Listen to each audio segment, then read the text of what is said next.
আসসালামু আলাইকুম, সবাই কেমন আছেন? আশা করছি ভালো আছেন। আরও একটা ভিডিও নিয়ে চলে আসলাম।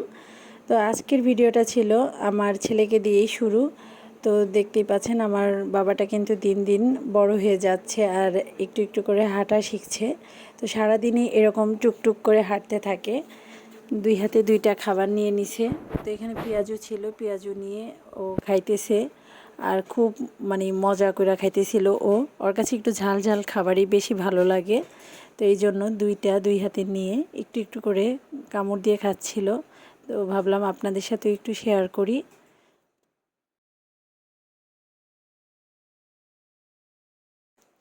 আমার বাবাটা তেমন খেতে চায় না, তো এরকমই টুকটাক খায়, বেশি একটা খাবার দাবার পছন্দ করে না। আর এদিকে বাজার থেকে নিয়ে আসছিল গরুর গোশ, এখানে 4 কেজির মতো ছিল। তো এই গোশটা অনেক ফ্রেশ ছিল আর এটা আমি এখন হাতে মাখিয়ে রান্না করব। এভাবে রান্না করলে খুবই ভালো লাগে খেতে। আর বেশি গোশ আমি এভাবেই হাতে মাখিয়ে রান্না করি, এতে করে মশলার পরিমাণটা খুব সুন্দরভাবে ভিতরে ঢুকে। তো দেখতেই পেলেন আমি সব মশলা এভাবে মাখিয়ে নিয়েছিলাম। আর এভাবে কিন্তু গরুর মাংস মাখানো আসলে সবাই পারে, তাই আর পুরো প্রসেসটা দেখালাম না। আর অন্যদিকে রোস্ট করে নিচ্ছিলাম, এখানে 3টা মুরগি রোস্ট করে নিচ্ছিলাম। রোস্ট আমার বাসার সবাই অনেক পছন্দ করে, তাই একটু বেশি করেই নিয়েছিলাম।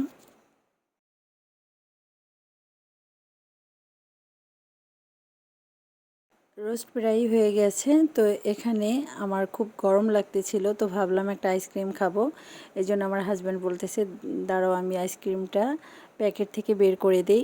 তো এই জন্য বের করে দিচ্ছিল। তারপরে আমি আইসক্রিমটা একটু বসে বসে খেলাম। আর গরমের সময় কিন্তু আইসক্রিম খেতে অনেক ভালো লাগে। কার কার কাছে আইসক্রিম খেতে ভালো লাগে কমেন্ট করে জানাবেন। তো অন্যদিকে বাপ ছেলে একটু ভিডিও করবে আর ছবি তুলবে, তো ভাবলাম যে ছবি তোলার সাথে সাথে একটু ভিডিও করে নেই, এগুলোই আসলে স্মৃতি হিসাবে থাকে। তারপরে রাতের বেলা ছোট বাবাটা এখানে বসে আছে, তো ও একা একা খেলতেছিল। আমি বললাম একটু তাইতেই দাও বাবা, তাই একটু তাইতেই দিচ্ছিল। এখন একটু একটু সে বুঝতে পারে সব কিছুই। আর কলা নিয়ে আসছিল, এখানে কাঁচা পাকা মিলানোই ছিল। তারপরে তরমুজ কেটে নিলাম। তরমুজটা আসলে ছোট ছোট পিস করে কেটে নিয়েছিলাম, খেতে অনেক মজা লাগতেছিল আর অনেক বেশি মিষ্টি ছিল এই তরমুজটা। কালারটাও ছিল একেবারে লাল কালারের, দেখতে সুন্দর, খেতেও ছিল মজার। এখানে ছোট ভাই বড় ভাইকে খাওয়াই দিল, আবার বাবাকেও খাওয়াই দিতেছে।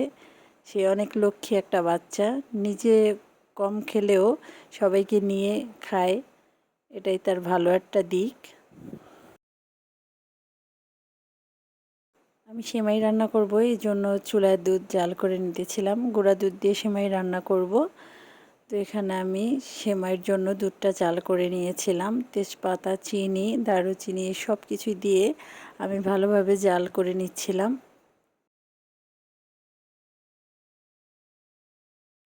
ইদানিং সেমাইটা আমার কাছে অনেক ভালো লাগে, বিশেষ করে লাচ্ছি সেমাইটা। তো আজকে আমি লাচ্ছি সেমাইটাই রান্না করব।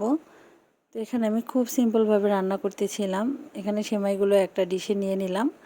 আর দুধটা যে আমি বলক করে রেখেছিলাম ওইটা যখন হালকা একটু ঠান্ডা হয়ে গেছে, এই পর্যায়ে আমি সব দারচিনি, তেজপাতা, এলাচ ফেলে দিয়ে সেমাইয়ের মধ্যে নিয়ে নেব। তো এভাবে রান্না করলে কিন্তু সেমাইটা গলে না আর ভালো লাগে খেতে। সেমাই গলে গেলে খেতে বেশি একটা ভালো লাগে না, তাই আমি এভাবেই প্রায় সময় রান্না করে থাকি। আবার অনেক সময় সেমাইটাকে আমি খুব সুন্দরভাবে ঘিয়ের সঙ্গে ভেজেও রান্না করি। তো আজকে ঝটপট রান্না করে নিচ্ছিলাম। তো দেখতেই পাচ্ছেন সেমাইটা কিন্তু অনেক সুন্দর হয়েছে, দেখতে যেমন খেতেও তেমন।